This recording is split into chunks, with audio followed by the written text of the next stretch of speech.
ہمارے دو دشمن ہیں ہمیں زیادہ مستقیم سے بھٹکانے کے لیے، ایک نفس اور شیطان۔ دو دشمنوں سے تنہا جان کا مقابلہ ہے، ناتواں اور کمزور جان نے دو دشمنوں کا بیک وقت مقابلہ کرنا ہوتا ہے۔ یہ بڑی اوکھی ڈیوٹی ہے حضرت انسان کی کہ یہ تنہا ناتواں جان ہے اور دو دشمن ہیں، نفس بھی بہت بڑا دشمن ہے، شیطان بھی بہت بڑا دشمن ہے، اور میں کہتا ہوں کہ جو نفس ہے یہ شیطان سے بھی بڑا دشمن ہے، چونکہ ہمیں تو شیطان بھٹکاتا ہے، بہکاتا ہے، ہم یہ کہتے ہیں، لیکن شیطان جب خود شیطان بنا تو اس وقت کوئی دوسرا شیطان تو نہیں تھا جس نے شیطان کو ورغلایا، وہ اندر سے پھوٹا، انا خیر منہ، میں بہتر ہوں، خلقتنی من نار وخلقتہ من طین۔ اس نے دلیل دی باقاعدہ نفس نے، اور کہا کہ مجھے تو نے آگ سے بنایا اور اس سے تو نے مٹی سے بنایا، آگ افضل ہے، مٹی مفضول ہے، افضل مفضول کو سجدہ کیوں کرے؟ میں نہیں سجدہ کرتا۔ اللہ کی بارگاہ میں انکار کر دی اور دلیلیں تراشنے لگا، تو باقاعدہ دلیل دی، تو یہ نفس کی تراشی ہوئی دلیل تھی، انا خیر منہ، میں بہتر ہوں۔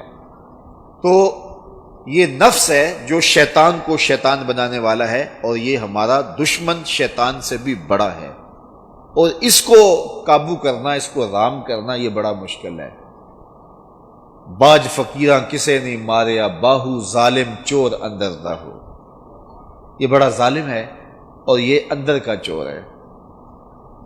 ایک بزرگ تھے، ساری زندگی انہوں نے اپنی زبان پہ میں کا لفظ نہیں آنے دیا۔ وہ فرماتے تھے اس لفظ نے شیطان کا بیڑا غرق کر دیا، تو یہ لفظ زبان پہ لاؤں گا ہی نہیں۔ شیطان نے کہا تھا انا خیر منہ، میں بہتر ہوں، تو ساری زندگی انہوں نے میں کا لفظ بولا ہی نہیں۔ کوئی جب اس مفہوم کو ادا کرنا ہوتا تو کوئی اور لفظ سے تعبیر کر لیتے، میں کا لفظ کبھی ان کی زبان پہ آیا ہی نہیں۔ اچھا، لوگ بھی بڑے عجیب ہوتے ہیں، ایک بندے نے سنا تو تعریف کرنے کی بجائے کہا لو کیوں نہیں ان کی زبان پہ یہ لفظ آتا، میں جاتا ہوں ان کی زبان پہ یہ لفظ آئے ہی آئے۔ چلا گیا، حضرت بیٹھے تھے، کہا حضرت ایک مسئلہ پوچھنے آیا ہوں۔ کہا پوچھئے۔ کہا شیطان کو کس چیز نے برباد کیا؟ حضرت اب تو کہیں گے کہ میں نے، تو کہوں گا حضرت آ گیا نا زبان پہ لفظ، لیکن وہ بھی بصیرت والے تھے، اس کی نیت کی کھوٹ کو سمجھ گئے۔ اتقوا فراست المومن فإنہ ینظر بنور اللہ، مومن کی فراست قلبیہ سے ڈرو، وہ اللہ کے دیے ہوئے نور سے دیکھتا ہے۔ تو کہا کہ حضرت یہ مسئلہ پوچھنے آیا ہوں، شیطان کو کس چیز نے برباد کیا؟ تو فرمانے لگے کہ بیٹے، جب نماز ہو جائے گی تو اس پہ بات ہوگی، اب جماعت کھڑی ہونے والی ہے۔ خیر سلام پھرا تو خود ہی مخاطب ہو کے فرمایا، کسی نے پوچھا تھا کہ شیطان کو کس چیز نے برباد کیا؟ جواب دینا چاہ رہا ہوں، کس نے پوچھا تھا؟ تو جھٹ کھڑا ہو گیا، میں نے۔ کہا اسی شے نے برباد کیا اسے۔ تو شیطان سے بڑا دشمن ہمارا نفس ہے جو ہمارے اندر چھپا بیٹھا ہے۔ اب ماہ سیام میں کیا ہوتا ہے؟ اذا جاء رمضان سلسلۃ الشیاطین، جب ماہ سیام آتا ہے تو شیاطین جکڑ دیے جاتے ہیں۔ یہ مسجدوں کے پھاٹک جو ماہ سیام میں کھل جاتے ہیں تو یہ شیطان کے بند جانے کی وجہ ہوتی ہے۔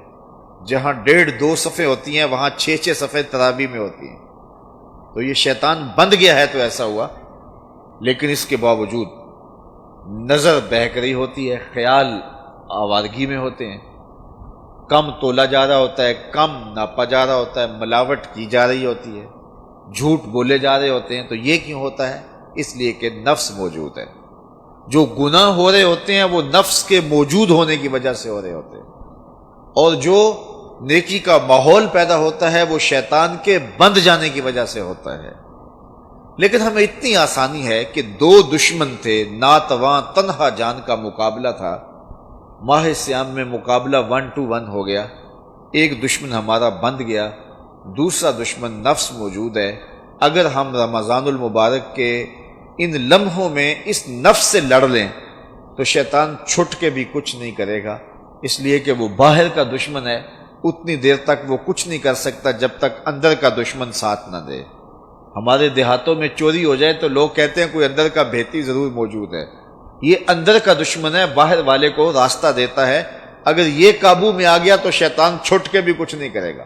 ورنہ ماہ سیام میں وہ بے چین ہوتا ہے. یہ جو تم ٹوپیاں پہن کے مسجدوں کو جا رہے ہو، یہ جو تم 20 تراویح بھی پڑھ رہے ہو، یہ جو تم تلاوت بھی صبح و شام کر رہے ہو، ذرا ماہ سیام گزر لے، تم سے نپٹ لوں گا. تو وہ عید کے دن ہی وہ کرشمے کرواتا ہے کہ اللہ یاز باللہ، بلکہ بہت ساروں کی کمائی تو چاند رات کو ہی لوٹ لیتا ہے. تو شیطان چھٹ کے ہمارا بیڑا غرق کرتا ہے اگر ہمارا نفس تہذیب نہیں پایا ہوتا. لیکن اگر رمضان میں ہم اپنے نفس کو قابو میں کر لیتے ہیں تو شیطان چھٹ کے بھی کچھ نہیں کر سکتا. اب نفس قابو میں کیسے کریں گے؟ حضرت فرید الدین عطار علیہ رحمہ فرماتے ہیں، نفس نتواں کشت الا باسے چیز، باتو گوئم یادگیرش اے عزیز. نفس نہیں مرتا مگر 3 اسلحے اگر تیرے پاس ہوں تو نفس ٹھہر نہیں سکتا. وہ 3 اسلحے کون سے ہیں؟ خنجر خاموشی و شمشیر جو، نیزائے تنہائی و ترک ہجو. بھوک کی تلوار، خاموشی کا خنجر اور تنہائی کا نیزہ، یہ تینوں چیزیں ماہ سیام میں میسر آ جاتی ہیں، اور نفس کشی کا یہ مؤثر ترین علاج ہے.